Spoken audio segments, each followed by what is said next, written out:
para nuestra plática de esta mañana. Y yo les quería compartir un poquito nada más, no tan extenso, pero la verdad es que si no lo saben, espero que se involucren un poquito más, pero tienen una gran familia.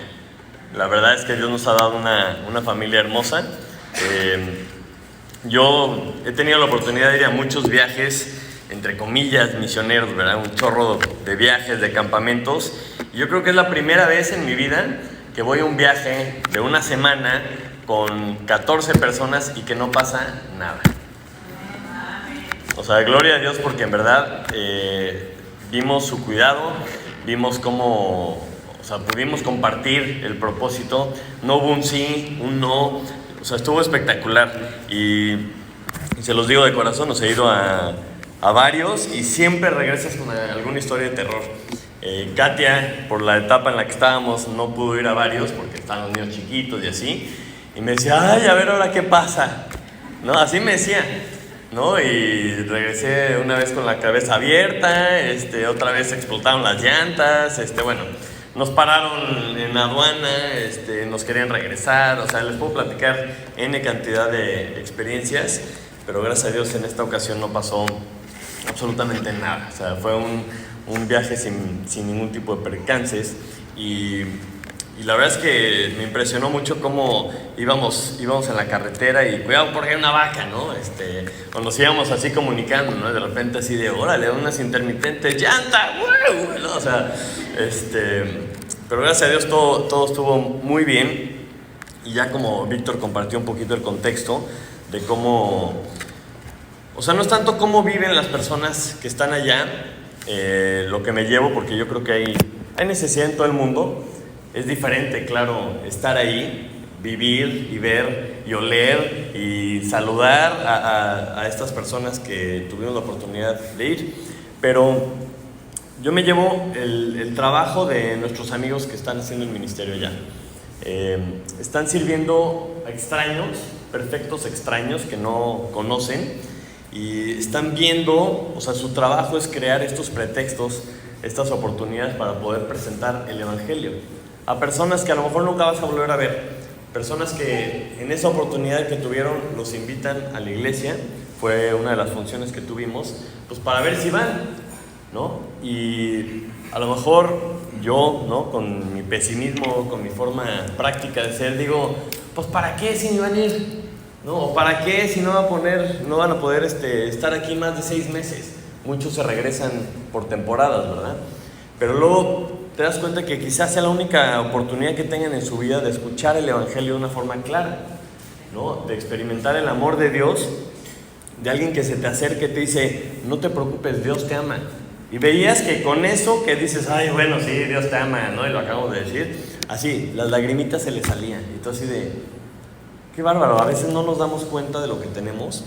Y el hecho de verlos trabajando para estas personas y para poder influir en sus vidas, el tiempo que sea, el tiempo que tengan la oportunidad de estar ahí, se me hizo valiosísimo, ¿no? O sea, ver a estas personas, verlos hacer lo que hacen, y sobre todo también, ya con el tiempo, la experiencia de Wayne y de Erin con el campamento de allá, y nosotros conociendo a algunas personas, pasa el tiempo y ves el fruto.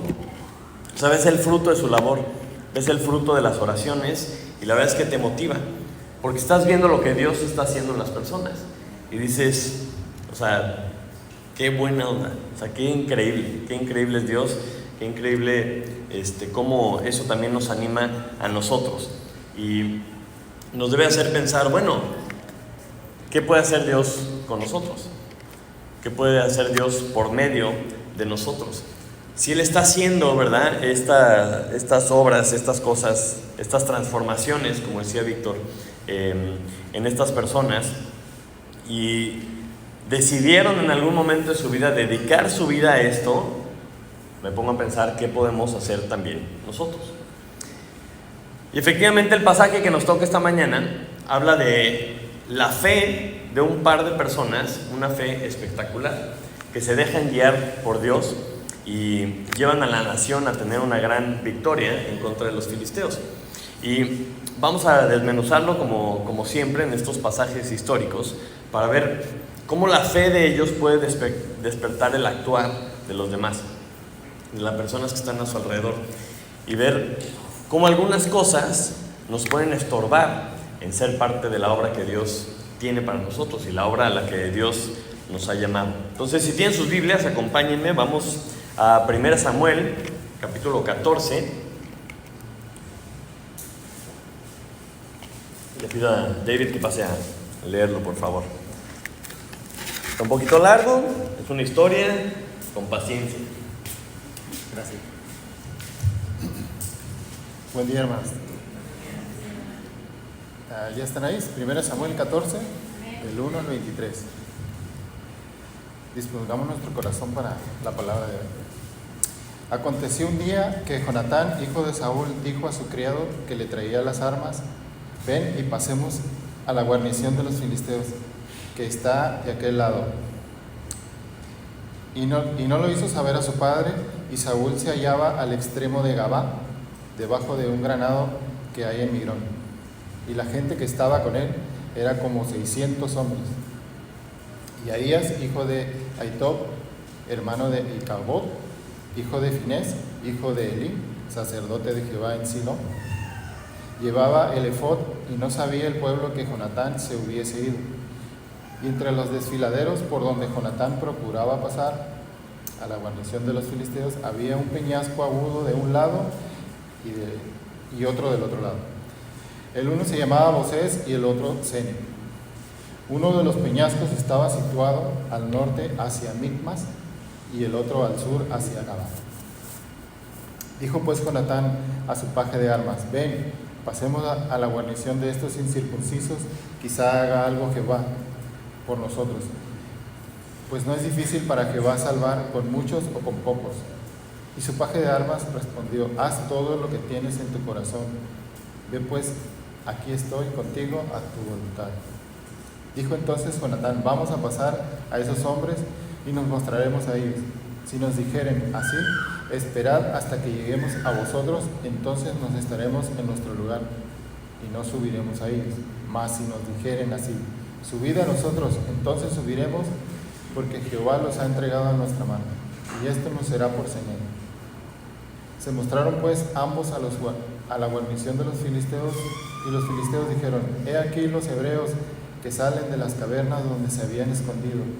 Y los hombres de la guarnición respondieron a Jonatán y a su paje de armas y dijeron: subid a nosotros y os haremos saber una cosa. Entonces Jonatán dijo a su paje de armas: sube tras mí, porque Jehová los ha entregado en manos de Israel. Y subió Jonatán trepando con sus manos y sus pies, y tras él su paje de armas, y a los que caían delante de Jonatán, su paje de armas que iba tras él los mataba. Fue esta primera matanza que hicieron Jonatán y su paje de armas, como 20 hombres, en el espacio de una media yugada de tierra. Y hubo pánico en el campamento y por el campo y entre toda la gente de la guarnición, y los que habían ido a merodear también ellos tuvieron pánico, y la tierra tembló. Hubo pues gran consternación, y los centinelas de Saúl vieron desde Gabá, desde Benjamín, cómo la multitud estaba turbada e iba de un lado a otro y era deshecha. Entonces Saúl dijo al pueblo que estaba con él: pasad ahora revista y ved quién se haya ido de los nuestros. Pasaron revista y aquí faltaba Jonatán y su paje de armas. Y Saúl dijo a Ahías: trae el arca de Dios, porque el arca de Dios estaba entonces con los hijos de Israel. Pero aconteció que mientras aún hablaba Saúl con el sacerdote, el alboroto que había en el campamento de los filisteos aumentaba e iba creciendo en gran manera. Entonces dijo Saúl al sacerdote: detén tu mano. Y juntando Saúl a todo el pueblo que con él estaba, llegaron hasta el lugar de la batalla, y aquí que la espada de cada uno estaba vuelto contra su compañero, y había una gran confusión. Y los hebreos que habían estado con los filisteos de tiempo atrás y habían venido con ellos de los alrededores al campamento, se pusieron también del lado de los israelitas que estaban con Saúl y con Jonatán. Asimismo, todos los israelitas que se habían escondido en el monte de Efraín, oyendo que los filisteos subían, también ellos los persiguieron en aquella batalla. Así salvó Jehová a Israel aquel día y llegó la batalla hasta Abén.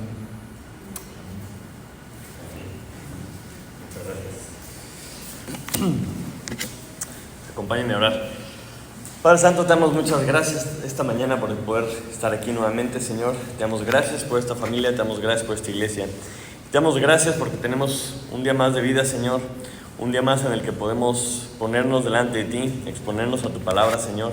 Abrir nuestro corazón para recibir lo que tú tienes para nosotros. Esta mañana te pido que guíes nuestros pensamientos, que nos permitas estar enfocados en ti y que lo que tú quieres que suceda en nuestras vidas, Señor, vaya sucediendo, que nuestra voluntad, nuestro corazón se vaya alineando con el tuyo, Señor, y te lo pedimos en nombre de Jesús. Amén. Amén. Se me hace muy curioso cómo justo esta semana Ricardo habló la semana pasada de ciertos pasajes y ahora sí que la vida de Jacob de Sacer, ¿no? ¿O cómo? De Chaser, ¿no? Y durante la semana pues trataba de adelantar un poquito, ¿verdad? Leer el pasaje conforme tenía tiempo, porque la verdad estuvo bastante tarea la semana. Yo decía, no puede ser tanta casualidad, o sea, no puede ser como Dios alineó tantas cosas. Y yo decía, pues voy a hablar de lo mismo. Y yo, pues sí, voy a hablar de lo mismo. ¿Por qué? Pues porque es el pasaje que toca. Pues ni modo, ¿verdad? Entonces, en el contexto de lo que estamos leyendo, en el contexto de 1 de Samuel, estamos en plena amenaza de la batalla, ¿se acuerdan? Que Jonatán en el capítulo 13 va y ataca y vence a uno de las guarniciones y salen corriendo, van con el chisme, ¿verdad? Y se levanta todo el ejército de los filisteos y están rodeados, porque están en Micmas y envían merodeadores para cortar comunicaciones, cortar provisiones, y están como en esta tensión latente de una batalla inminente. Además veíamos también que no tenían espadas ni lanzas, porque los filisteos habían controlado todo lo que tenía que ver con la herrería. Entonces, para las herramientas y para las armas tenían que ir con los filisteos. Y en esta escena, por decirlo así, está Saúl con su ejército, entre comillas, ¿verdad? Porque solo eran 600, ya solo 600 se quedaron ahí en Gabá, y estaba abajo de un árbol que dice un granado, y si han visto un granado, pues son chiquitos. Entonces yo creo que a lo mejor él estaba bajo la sombra y todos los demás estaban ahí, ¿verdad? Y dice que estaba al extremo, es decir, a lo más lejano posible de la batalla, por si se dejan venir, nos dé tiempo de correr, ¿verdad? Y luego también nos describe un poquito en dónde estaba. Del lado de los judíos, ¿no? Hay una planicie y de repente había un peñasco, un desfiladero bien agudo, y del otro lado otro, o sea, no nada más era una bajada, sino que era así y así, ¿no? Entonces pues te acercas hacia la orilla y ahí cerquita ves a los demás, y pueden buscar en el internet las imágenes, está bastante interesante dónde están estos dos peñascos, ¿no? Que hasta tienen su nombre. Y entonces, ¿qué pasa aquí? Ya entendemos un poquito la geografía, ya entendemos la situación, y vamos a recapitular un poco la historia para ver qué está pasando. Entonces, ya que se unen, ya que todos los demás huyen, están ahí medio formados a ver qué está pasando, está esta tensión, y dice que Jonatán, el hijo de Saúl, le dice a su criado que traía las armas: ven y pasemos a la guarnición de los filisteos que está de aquel lado. Y no le dijo a su papá. Dices, okay, es interesante el dato, ¿verdad? Y luego el versículo 6 nos dice qué más pasó, porque ya nos da todo el contexto después y dice: dijo pues, versículo 6, Jonatán a su paje de armas: ven, pasemos a la guarnición de estos incircuncisos, quizá haga algo Jehová por nosotros, pues no es difícil para Jehová salvar con muchos o con pocos. Y el paje de armas respondió: haz todo lo que tienes en tu corazón, ahí nos vemos. No nos crean. Le dice: ve pues, aquí estoy contigo, ¿no? A tu voluntad. Y entonces Jonatán idea un plan. ¿Cómo vamos a saber si Dios nos lo va a entregar o no? Le dice: vamos a acercarnos de nuestro lado del peñasco y les vamos a gritar: hola filisteos, ¿no? Y si nos dicen: vengan para acá, eso lo vamos a tomar como señal de que Dios nos lo ha entregado en nuestras manos. Y si nos dicen: quédense ahí vamos, acá nos quedamos, porque quiere decir que traen otras intenciones, ¿ok? Y eso en resumen es lo que pasa con Jonatán y su paje de armas. Saúl, por su parte, está con su equipo, ¿no? Está hecho bolita ahí en lo más lejano con sus 600 hombres, y dice que se hallaba al extremo de Gabá y con sus 600 hombres. Y dice el versículo 3: y Ahías, hijo de Ahitob, hermano de Icabod, hijo de Finés, hijo de Eli, sacerdote de Jehová en Silo, llevaba el efod, y no sabía el pueblo que Jonatán se había ido.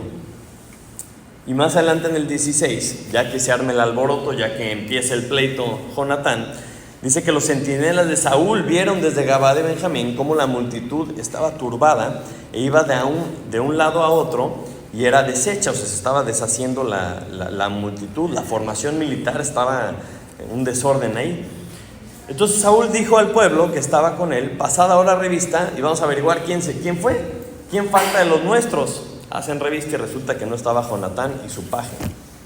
Entonces Saúl dijo a Ahías: trae el arca de Dios, porque el arca de Dios estaba entonces con los hijos de Israel. ¿Se acuerdan que antes había estado con los filisteos? Un buen tiempo, la perdieron, ¿no? Con los hijos, la historia de los hijos de Eli, y ya la habían recuperado.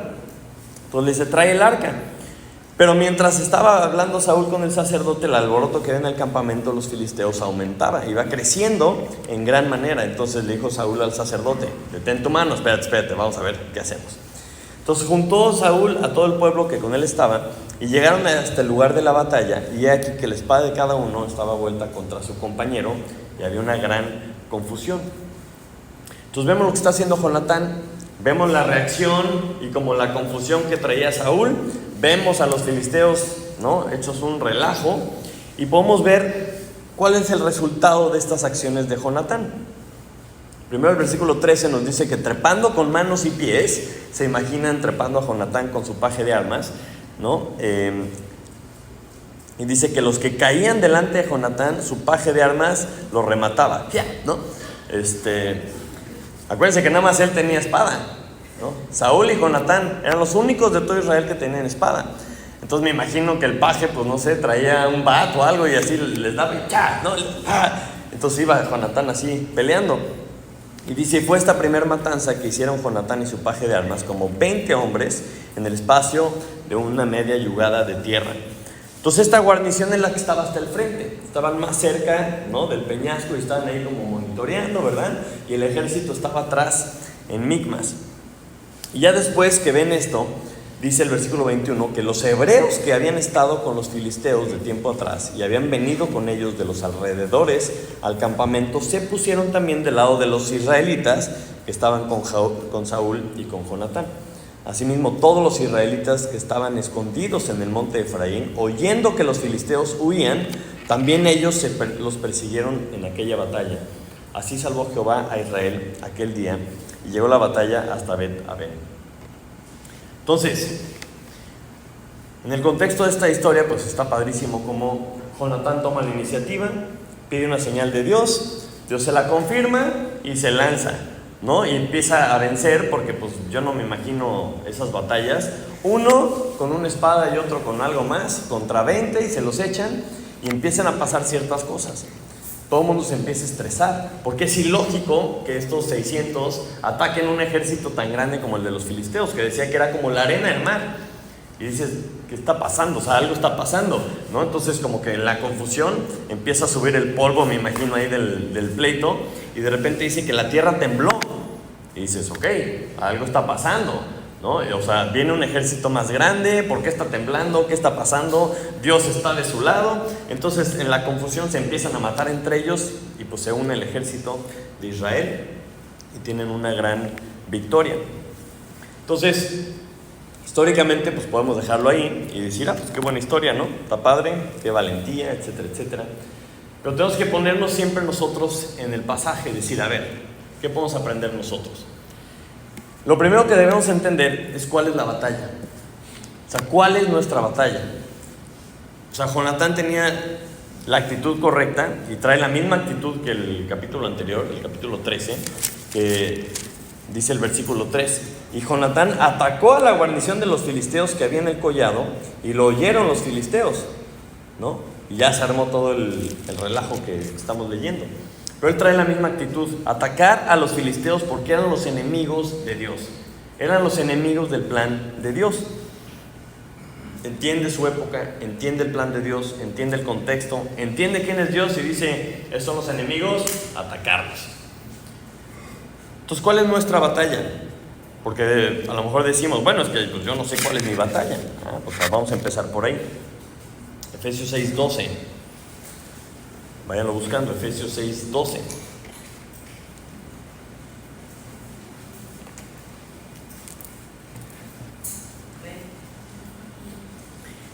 Dice, porque no tenemos lucha, estamos hablando de cuál es nuestra lucha, esta es, no tenemos lucha contra sangre y carne, sino contra principados, contra potestades, contra los gobernadores de las tinieblas de este siglo, contra huestes espirituales de maldad en las regiones celestes.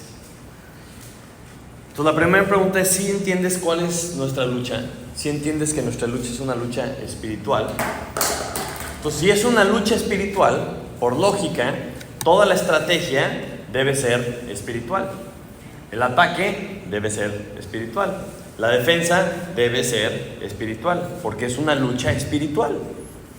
Ya que te dice cuál es la lucha, entonces te dice, ahora sí, te voy a decir qué necesitas para esta lucha. Pongan atención y estudienlo en su casa más a detalle, ¿verdad? Pero dice, por tanto, o sea, como estás a la mitad de una lucha espiritual, ¿qué ocupas? Por tanto, tomad toda la armadura de Dios para que podáis resistir en el día malo, y habiendo acabado todo, estar firmes. Estad pues firmes, ceñidos vuestros lomos con la verdad, y vestidos con la coraza de justicia, y calzados los pies con el apresto del evangelio de la paz.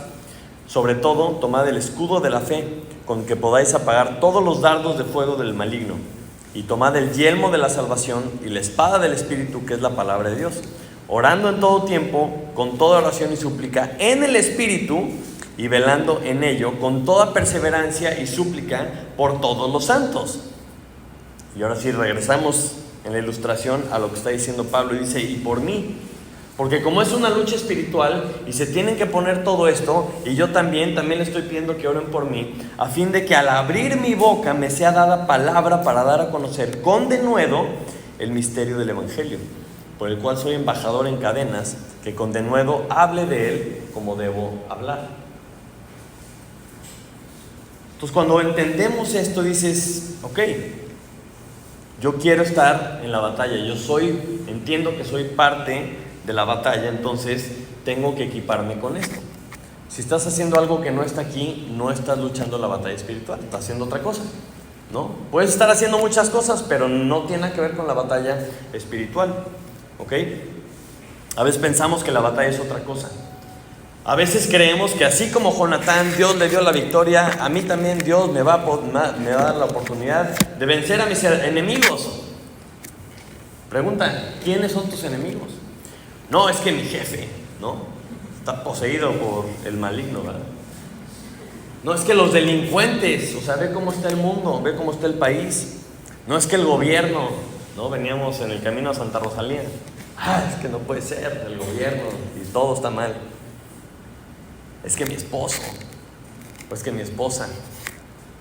Entonces, entiendo que estas personas pueden ser utilizadas por el enemigo, ¿verdad? Para achicopalarnos, para hacer cosas y demás. Pero ellos no son el enemigo. No estamos entendiendo que estamos en una lucha espiritual. En nuestra lucha, lo que está en juego, vamos a decir victoria y derrota, lo que está en juego son las almas de las personas. Porque es una lucha espiritual. Es una lucha para poder abrir nuestra boca y dar a conocer el misterio del Evangelio. Y hacerlo con denuedo, con valentía, con claridad, a tiempo y fuera de tiempo. Entonces, si empezamos a entender lo que nos está diciendo Dios, entendemos que lo que estorba a que yo hable el Evangelio, a que yo disipule a alguien, a que yo comparta de Cristo, a que yo haga la voluntad de Dios, eso es el enemigo. Sabemos que el enemigo se manifiesta en tres formas. El enemigo, entiéndase, lo que está en contra del plan de Dios. Porque a veces, el enemigo, le echamos la culpa al enemigo y no sabemos ni quién es.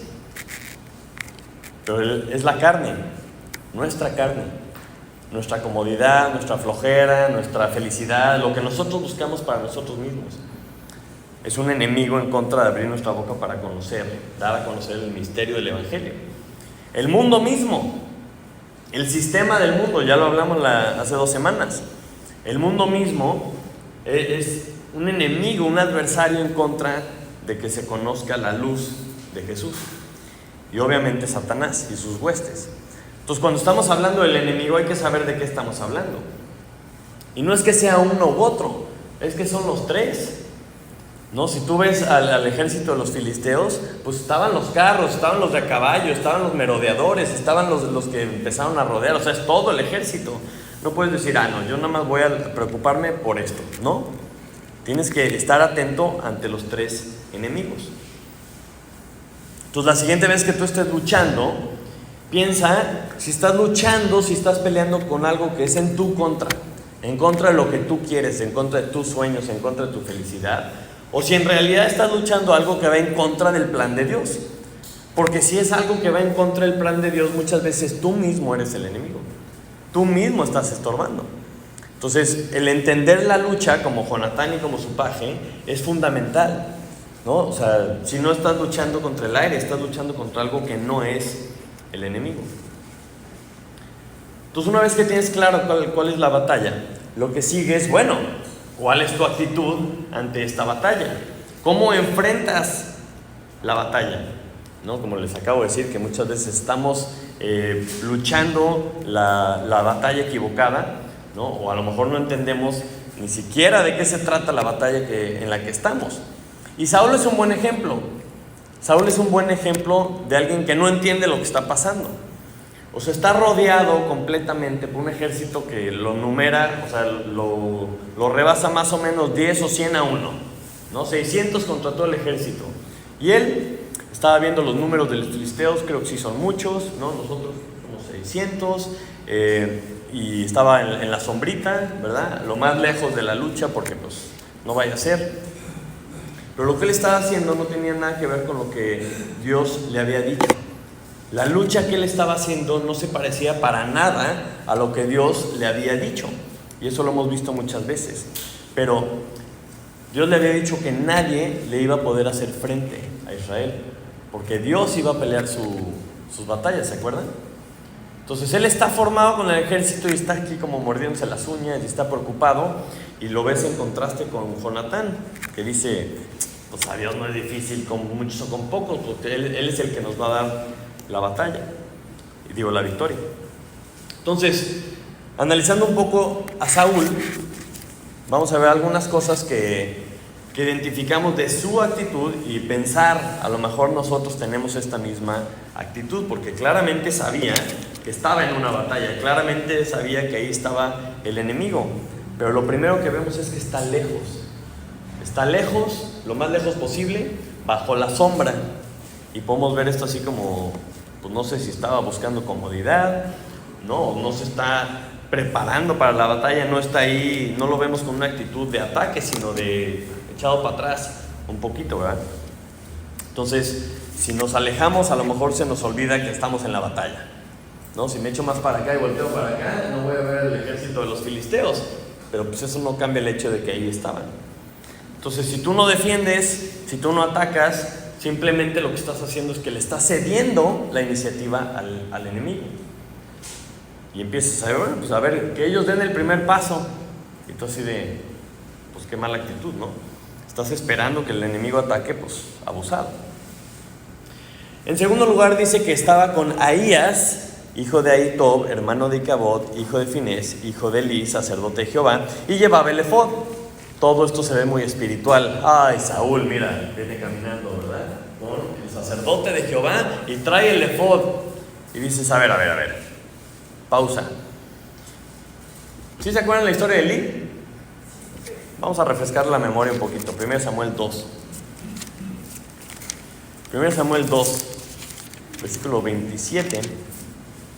Porque el libro de Samuel empieza con Elí como el último juez y el sacerdote de Jehová. Y cómo él es el que educa, entrena a Samuel. Pero sus hijos eran una facha. Sus hijos Ofni y Finés, o sea, eran pero malvados, ¿no? Y se robaban las ofrendas de Dios y eran unos malvados malvadines, ¿ok?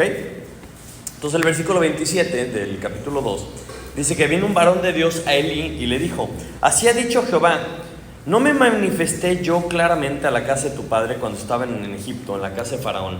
Y yo le escogí por mi sacerdote entre todas las tribus de Israel, para que ofreciese sobre mi altar y quemase incienso y llevase el efod delante de mí. Y di a la casa de tu padre todas las ofrendas de los hijos de Israel. ¿Por qué habéis hollado mis sacrificios y mis ofrendas que yo mandé ofrecer en el tabernáculo? Y has honrado a tus hijos más que a mí, engordándoos de lo principal de todas las ofrendas de mi pueblo Israel.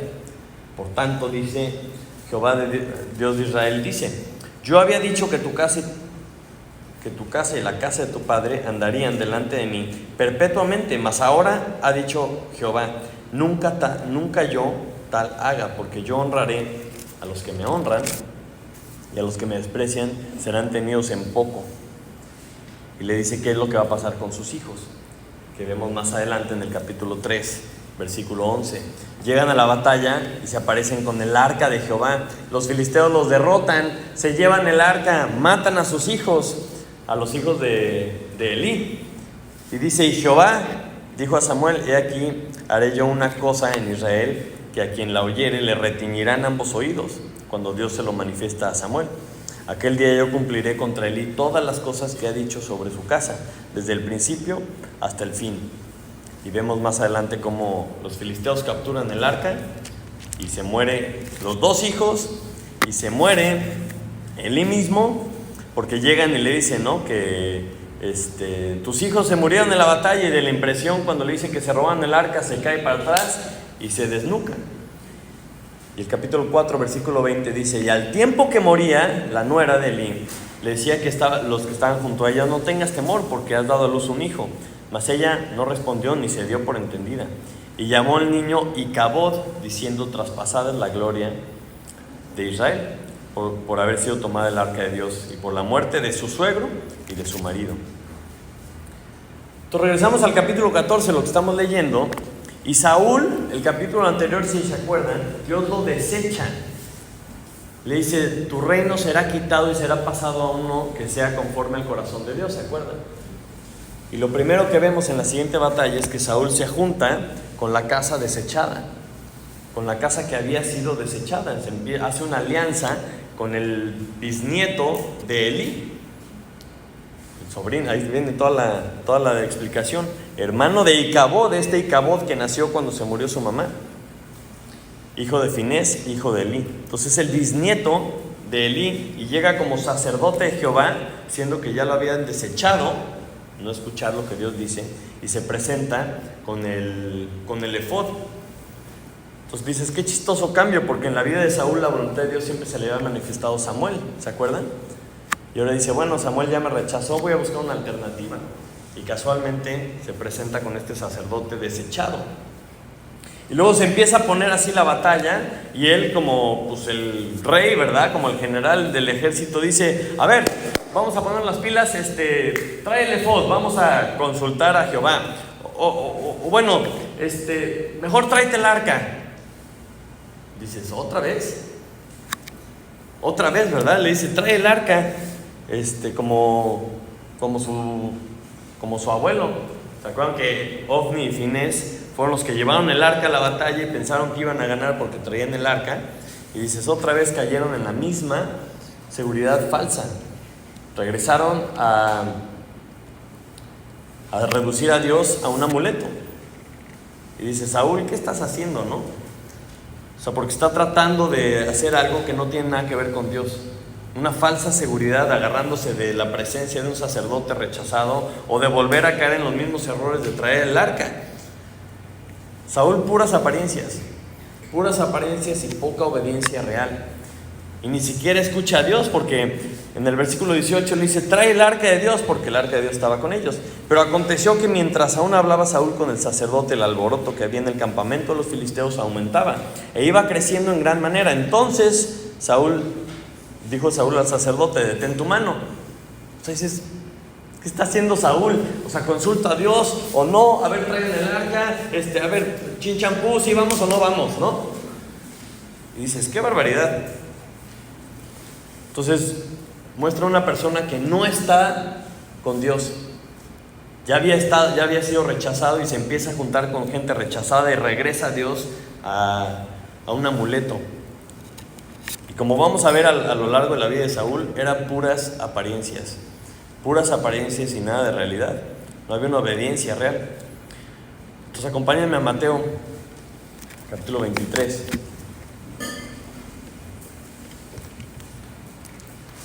Las palabras fuertes que dice Cristo. Mateo 23, 27 y 28, amén. Los escribas y los fariseos eran los líderes religiosos de su tiempo. Se supone que eran los que tenían que guiar a la nación de Israel en los caminos de Dios. Y les dice: ay de vosotros, escribas y fariseos hipócritas, porque sois semejantes a sepulcros blanqueados, que por fuera a la verdad se muestran hermosos, mas por dentro están llenos de huesos de muertos y de toda inmundicia. Así también vosotros por fuera a la verdad os mostráis justos a los hombres, pero por dentro estáis llenos de hipocresía e iniquidad.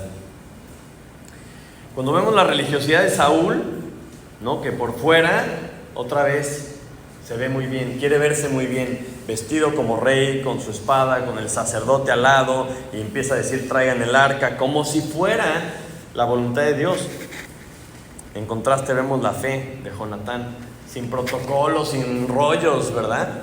Una fe sincera. Entonces, ¿cuál es tu actitud ante la batalla? ¿Puras apariencias como Saúl? ¿No? De vestirte como te debes de vestir, de venir a las reuniones que tienes que venir, pero por dentro no hay una obediencia real. O a lo mejor tu actitud ante la batalla es como los otros judíos. En este pasaje aparecen varios otros judíos, como el versículo 11, ¿no? Se muestra Jonatán y su paje de armas a la guarnición de los filisteos, y los filisteos pensaron, se dicen entre ellos, ¿verdad?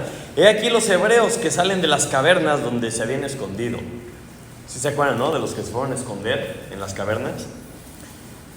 Pero esos que sí se habían escondido, en el versículo 22 dice: asimismo todos los israelitas que se habían escondido en el monte de Efraín, oyendo que los filisteos huían, también se unieron a la batalla, ¿ok?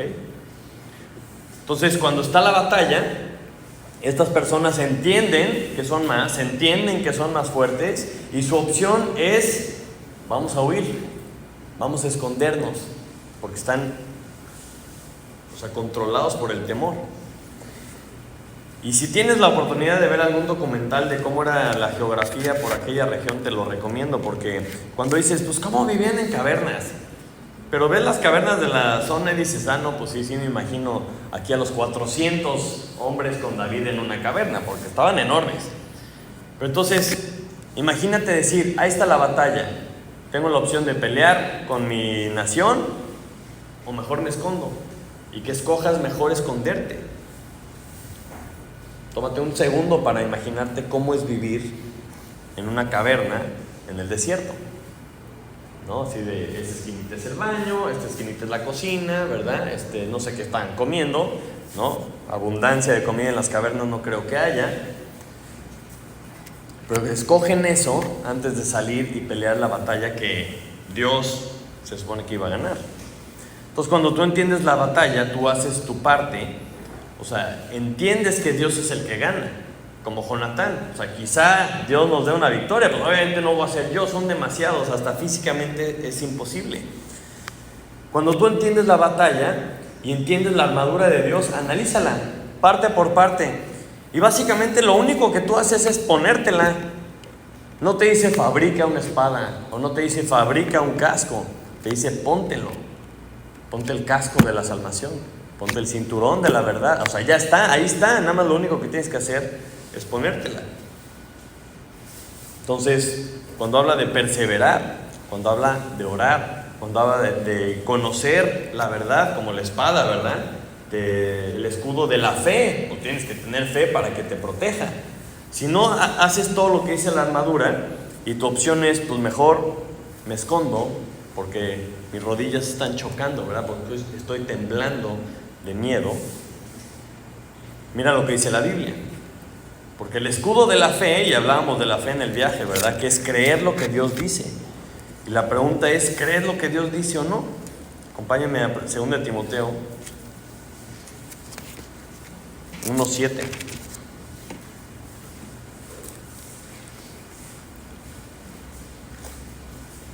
Y amén cuando lo tengan. Dice, porque no nos ha dado Dios espíritu de cobardía, sino de poder, de amor y de dominio propio. O sea, la cobardía es algo interesante, cómo se manifiesta. Pero si tú tienes el Espíritu de Dios, amén. Voy a repetir, si tienes el Espíritu de Dios, no tienes un espíritu de cobardía. Tienes un espíritu de poder, de amor y de dominio propio. Lo opuesto a la valentía, pues es la cobardía. ¿Están de acuerdo? Lo que dice, ¿no? Y uno de los pasajes más tremendos para mi gusto es Apocalipsis 21:8. Apocalipsis 21:8 viene la lista de quienes van a acabar en el lago de fuego. Y dice la lista en Apocalipsis 21:8, pero los cobardes e incrédulos. O sea, ahí empiezan. O sea, la lista, vean con quién los pone: a los cobardes, a los incrédulos, los abominables y homicidas, y los fornicarios y hechiceros, idólatras, y todos los mentirosos tendrán su parte en el lago que arde con fuego y azufre, que es la muerte segunda. Porque los que son hijos de Dios no tienen un espíritu de cobardía. Y dices, qué tremendo. Tampoco tenemos espíritu de asesino, de homicida, ni de fornicarios, ¿verdad? Tenemos un espíritu que es el espíritu de Dios. Tenemos el poder, tenemos amor y tenemos dominio propio. Pero que la lista del lago de fuego empiece con los cobardes, te hace pensar, ¿por qué tengo tanto miedo? ¿Por qué tengo tanto miedo en hacer lo que Dios ha dicho? ¿Por qué me dicen, comparte de Cristo, y me tiemblan las rodillitas? Dices, a ver, pues ¿en quién has creído? ¿Qué es lo que Dios te está diciendo? O sea, tienes el Espíritu de Dios, tienes la valentía para ir y compartir con denuedo el misterio del Evangelio. Y la segunda cosa es que los incrédulos, muchas veces somos cobardes porque no le creemos a Dios. O sea, si tú no crees que Dios está contigo, pues sí, te entiendo muchas cosas. Si tú no crees que Dios está contigo, pues claro que te vas a ir a la cueva, te vas a esconder y te vas a alejar lo más posible de la batalla. Pero si tú le crees a lo que Dios dice y te dejas controlar por el Espíritu de Dios, es un espíritu de valentía. Otra opción de las otras personas, ¿verdad?, que están en este pasaje, lo encontramos en el versículo 21, 1 Samuel 14:21. Dice, y los hebreos, es decir, judíos, israelitas, ¿verdad?, que estaban en la época, que estaban cuando ya tenían un rey. Dice, y los hebreos que habían estado con los filisteos de tiempo atrás. Dice, caray, había un grupo de personas que mejor se habían aliado con el enemigo. De plano, mire, estoy viendo a los judíos, estoy viendo a los filisteos, se me hace que estos les ven mejor. Entonces mejor me paso de este bando, con permiso. Y dice que se habían pasado con ellos de tiempo atrás y habían venido con ellos de los alrededores al campamento. O sea, venían de parte de ellos, venían formados y armados para luchar con ellos, obviamente para matar judíos. O sea, se habían formado y estaban listos para darle en la torre a su propia gente, para básicamente ir en contra de su propio Dios. Entonces te imaginas que estás en una batalla y que de repente te des cuenta que estás luchando en el equipo equivocado. O que seas tú un hijo de Dios y estés aliado con el enemigo. Y dices, caray, o sea, ¿de qué bando estás? Porque cuando ven lo que hace Jonatán, dice que se pusieron también del lado de los israelitas que estaban con Saúl y con Jonatán. O sea, les cayó el 20 y dijeron, oye, nosotros somos de allá, sí es cierto, vamos a darle la torre a estos. Porque se dieron cuenta de lo que estaban haciendo. Y muchas veces le jugamos al vivo. No, mira, a mí me gusta llevarle en paz con todos. Yo soy, peace and love, amigos de todos. Pero la Biblia también es muy clara al respecto. Santiago 4:4.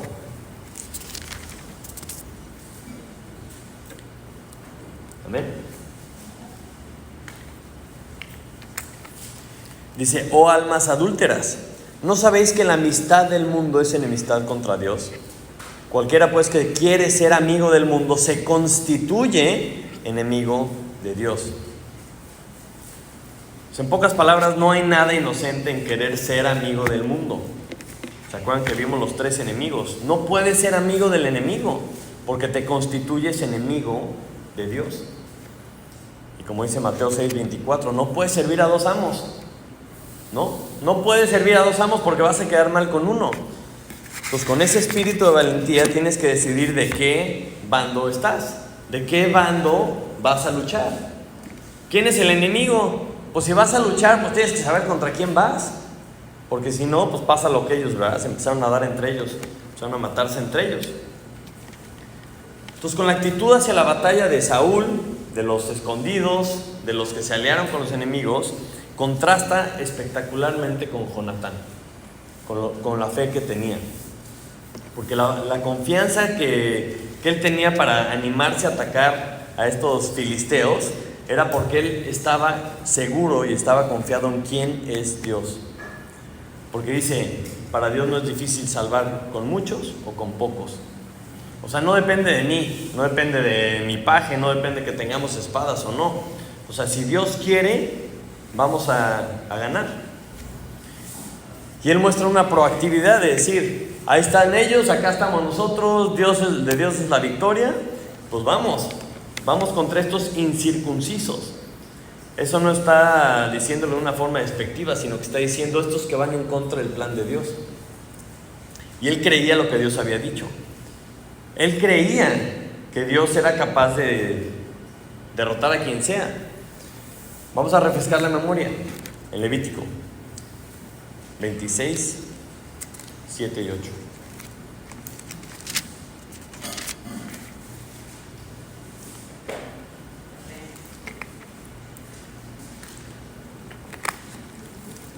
Estamos hablando de todo el discurso que dice Dios por la obediencia, ¿no? ¿Qué es lo que iba a venir por la obediencia? Dentro de las cosas dice, y perseguiréis a vuestros enemigos y caerán a espada delante de vosotros. 5 de vosotros perseguirán a 100, y 100 de vosotros perseguirán a 10,000, y vuestros enemigos caerán a filo de espada delante de nosotros. Más adelante vemos cómo Josué es otra persona que creyó. Es un testimonio vivo de que creyó lo que Dios había dicho y él pues, conquistó la tierra prometida. Entonces Jonatán dice, pues si Dios dijo y Josué lo hizo y también le dio la victoria, pues ¿por qué a mí no? Porque está basándose en el testimonio de Dios, basándose en lo que ya ha hecho y le ha creído. Como dice 2 Corintios 5:7, por fe andamos, no por vista. Pues la pregunta es ¿qué creemos? ¿Creemos lo que Dios ha dicho o no? Y yo entiendo que muchas veces tenemos dudas. Tenemos dudas si esto es de Dios o no. Y vemos cómo Jonatán pide una señal. A ver, si nos dicen que vayamos, quiere decir que ya nos los entregó. Y si nos dice que nos esperemos y ellos vienen, quiere decir que no, ¿todavía no? Y dices, ay, qué rara forma de pedir una señal. Pero lo vemos en toda la Biblia. No sé si se acuerdan del siervo de Abraham, que dice, no, le dice a Abraham a su siervo, por favor ve allá con mi tierra, porque quiero que le consigas una esposa a mi hijo, que sea de mi misma parentela. No quiero que se case con estas mundanas, ¿no? Y dices, qué curioso, porque está haciendo la voluntad de Dios, está obedeciendo a Dios. Y el siervo llega y dice, a ver, me voy a sentar en el pozo, y la doncella que le pide agua y que me dé agua y que además saque agua para mis camellos, esta es la buena. ¿Ok, señor? Va, ok. Y llega, me das agua, le saca agua y también voy a sacar a mis camellos. Y el otro, ay, alabado sea Dios, ¿verdad? Porque me trajo todo este camino y me llevó justo con la casa de mi Señor. Y dices, tanto Jonatán como el siervo de Abraham, lo que está pasando es que ellos creen que Dios es Dios. O sea, ellos creen que es capaz de controlar quién va a salir justo a la hora que yo voy a ir para que sea la buena. Jonatán está en fe diciendo, Señor, si esto ahora sí que es tu voluntad, matar, ¿verdad?, al enemigo, que pase esto, porque lo está pidiendo en fe. Y siempre lo está pidiendo para hacer la voluntad de Dios. O sea, hacer la voluntad de Dios está inspirado en la fe. Entonces, si tú dices, Señor, muéstrame una señal del cielo, ¿verdad? Que tú quieres que haga discípulos. ¿Qué crees que te va a contestar?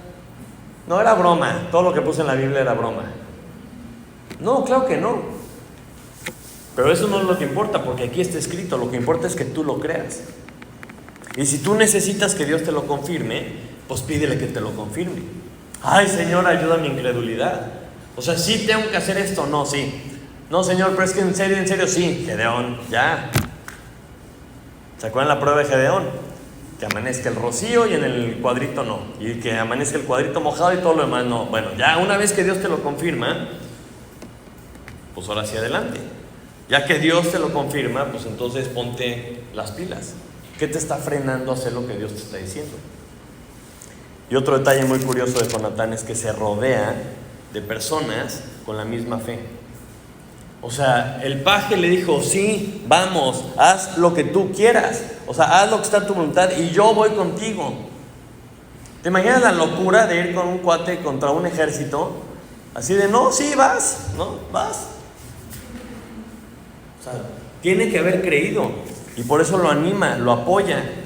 Y la pregunta es aquí, con nosotros, ¿de quién nos rodeamos?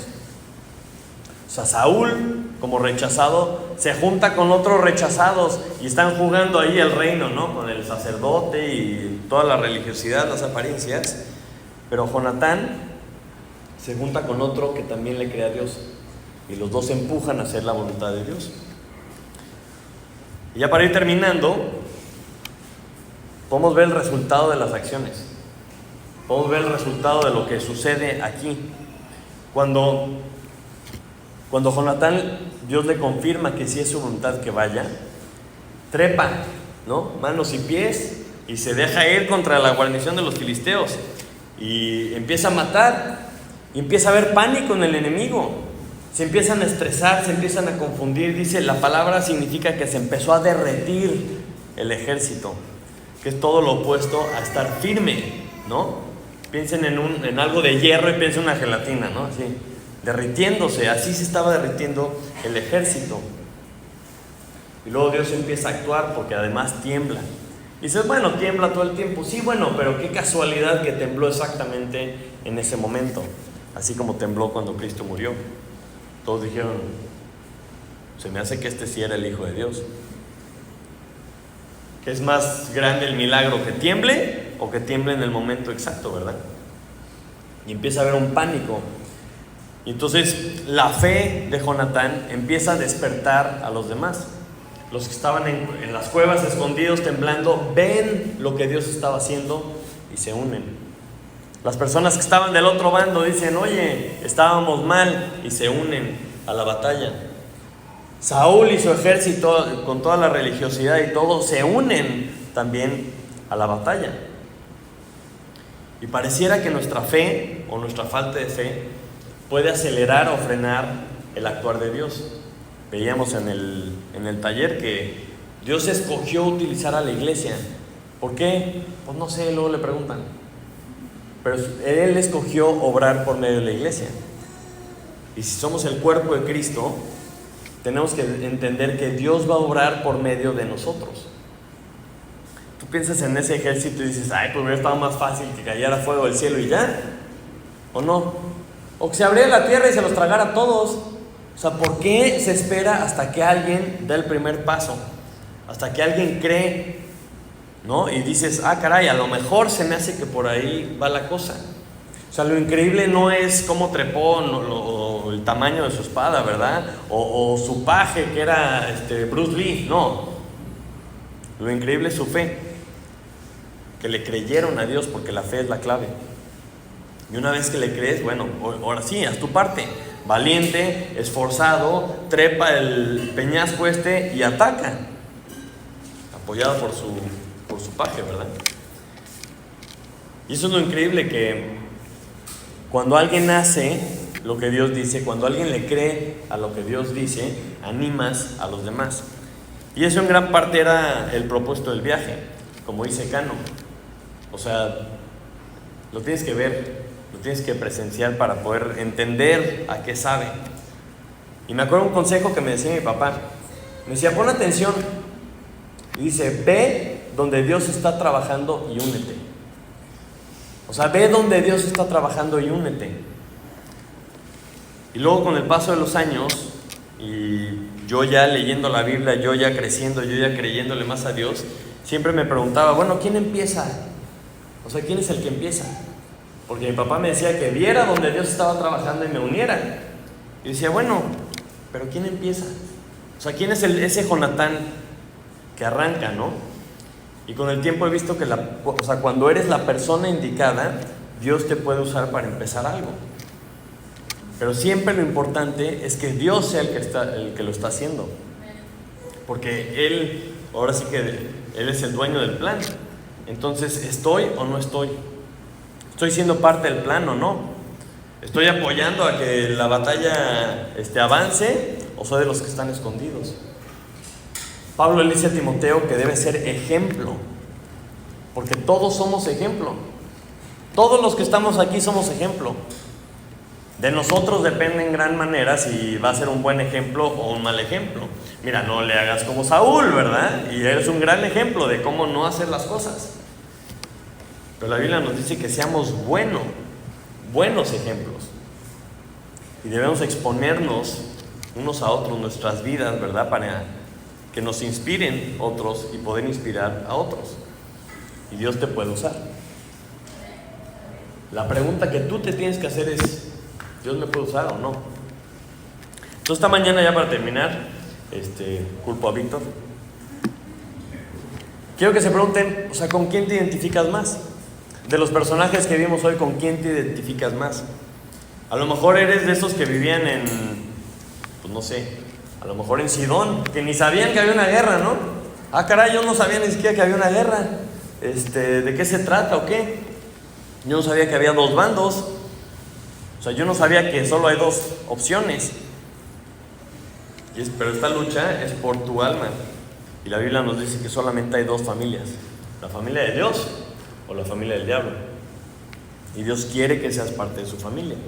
Y si no estás con Dios, estás en contra de Dios. No hay opciones. Pero Juan 1:12 dice: mas a todos los que le recibieron, a Cristo, a los que creen en su nombre, les dio potestad de ser hechos hijos de Dios. O sea, Él nos da la vida eterna, Él nos sella con su espíritu, nos da esa vida que antes no teníamos. Entonces, si a ti te interesa saber más de esto, si quieres ver qué es lo que dice la Biblia, cuál es el plan de Dios, acércate, con mucho gusto platicamos. Porque la batalla es una realidad. No puedes meter la cabeza como los avestruces en el agujero y decir, ya, desapareció la batalla. No, ahí sigue. Ahí sigue.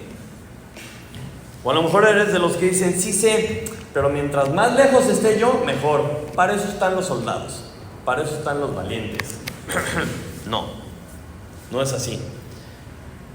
A lo mejor eres de los que dicen, no, es que yo tengo mucho miedo, mejor me escondo. O a lo mejor eres de los que están trabajando con el enemigo. No, pues es que es lo lógico, pues es que es lo que hay que hacer, pues es que así es el mundo, ¿verdad? Es la lógica, son más fuertes, es la moda. Y hablábamos también en el viaje de que la misión para la iglesia es para todos, porque nosotros somos la iglesia. Entonces, si eres parte de la iglesia, eres parte de la batalla. Y pregunta, ¿qué está estorbando en tu vida para que la voluntad de Dios suceda en tu vida? ¿Qué te está estorbando? ¿La carne? ¿El mundo? ¿El enemigo? O sea, ¿qué estás esperando para unirte, no? Eres de los que están poniendo atención y detectan, ¿no? ¿Qué cosas están en contra de la voluntad de Dios? Esto está mal. Esto que me están enseñando en la escuela está mal. Esto que estoy viendo en la tele está mal. Esto que quiere mi cuerpo está mal, ¿no? Esta persona me está dando un consejo que está mal. ¿Por qué? Porque va en contra de la voluntad de Dios. Eres de los que le creen a Dios y toman la iniciativa y actúan e inspiran a otros a sumarse. Espero, ¿verdad? Entonces, regresando un poquito a la experiencia de esta semana y todas estas misiones, ¿no? Y todos estos personajes de los que hemos estado hablando a lo largo del año, o sea, no lo hacemos para alabar a las personas, simplemente es observarlos. ver lo que Dios está haciendo por medio de ellos, como lo hizo con Jonatán. ¿Qué resultado está teniendo en los demás, en la gente a su alrededor? O sea, nos debe motivar cuando escuchamos una de estas historias para decir, pues también me puede usar a mí o no. Cuando ves todo lo que tuvo que pasar Jacob, ¿verdad? Para regresar a la conclusión que ya sabía. Pues resulta que Jesús sí era, ¿verdad? El bueno, porque su amigo Bobby estaba bien tranquilo. Oye, pero ¿por qué estás tranquilo si te pegan todos los días? No, hombre, porque no pasa nada. Si me matan, pues me voy con Dios. Creo que Jesús sí era el bueno, ¿verdad? Entonces, exponernos a estas historias nos ayuda a pensar, ¿qué estoy haciendo yo? ¿Qué quiero lograr? ¿Me voy a sumar al ejército o no? Y como ahorita que fuimos allá, exponernos también a estas personas que necesitan ayuda, o sea, porque es muy obvio, ¿no? Vamos a decir, es muy obvio la ayuda que ellos necesitan, pero nos sensibilizamos y la verdad es que no es lo mismo ver un documental en la televisión, ¿no? De las personas que tienen necesidades físicas. ¿Han visto alguno? Hay lugares horribles, hay lugares sin agua, hay lugares en donde maltratan a la gente, o sea, claro que sí, y dices, es que pobrecitos, y nos toca el corazón. Pero nosotros estando ahí, tuvimos la experiencia de ver personas agotadas, o sea, agotadas de que se van a las 4 de la mañana y regresan a las 5 de la tarde.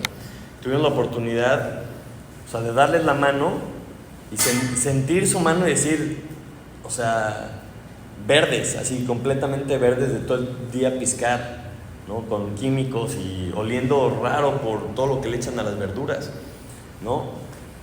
Los veías agotados emocionalmente, físicamente, pero sobre todo espiritualmente. O sea, te sonreían y veías los dientes y decías, o sea, no, hombre, o sea, se les están cayendo los dientes, ¿no? Los ves las condiciones y dices, ok. Pero lo que más me impresionó es que cuando conectabas la mirada con ellos, veías una mirada de desesperanza, que digo, o sea, es como, ¿para qué estoy aquí? O sea, ¿para qué estoy vivo? Y algunas personas nos compartieron eso de decir, ¿para qué estoy vivo? Y dices, híjole, pasa el tiempo y personas que han salido de esos lugares, y les ves la mirada. Tuvieron la oportunidad de ver una señora que oramos por ella el año pasado y después se bautizó, y ver la mirada de gozo de lo que ha pasado en este año, porque le dieron una casa, ¿no? Le construyeron su casa. Cuando la fuimos a visitar y orar por ella, vivía en 3 colchones con un plástico arriba, ¿no? Y nos invitó a comer un caldo, y todo así de, no, o sea, un corazón hermoso. Y la volvimos a ver y le dijimos, hola hermana, ¿cómo está? ¿Cómo están sus nietos? Katia les dijo por nombre, ¿verdad? Y la otra así, los ojos, dices, wow. Porque ahí ves a Dios. O sea, ahí ves lo que Dios puede hacer en la vida de una persona. Y en este lugar, pues obviamente hay gente necesitada, pero pues en La Paz también. Y hasta lo último en la tierra también. Y lo que quiero que pensemos es que esa desesperanza, esa falta de vida, esa falta de gozo, esa falta de paz, nosotros tenemos la solución. O sea, nosotros tenemos el mensaje de paz, nosotros tenemos el mensaje de esperanza, nosotros tenemos el espíritu de gozo, el espíritu de amor, el espíritu de valentía. Y dices, ¿por qué no lo comparto? ¿Por qué no soy capaz de salirme de mi comodidad y decir, yo voy a hablar? ¿Por qué? Yo no sé quién se va a convertir, pero yo tengo que hablar, tengo que decirle a la gente. Y en verdad me puse a pensar, porque ya la había escrito cuando escuché la prédica de Ricardo, y decía, imagínate tener que pasar 40 meses de golpizas y de cárcel para que te caiga el 20. Es decir, no es necesario, sí te ponen las pilas, no es necesario si dices, a ver, o sea, ¿cómo le hago yo para sumarme a la batalla? Porque no es para unos cuantos, no es para alguien allá, esto es para los valientes, porque si tú tienes el Espíritu de Dios, tienes el Espíritu de valentía. Todos debemos compartir, todos debemos discipular, todos debemos amar. No hay alguien que diga, no, eso no me aplica a mí, porque aplica a ti. Entonces empieza donde estás, comienza con lo que tienes. Jonatán tenía un paje y una espada, y empezaron algo increíble. empieza a ponerte la armadura para que estés listo para la batalla.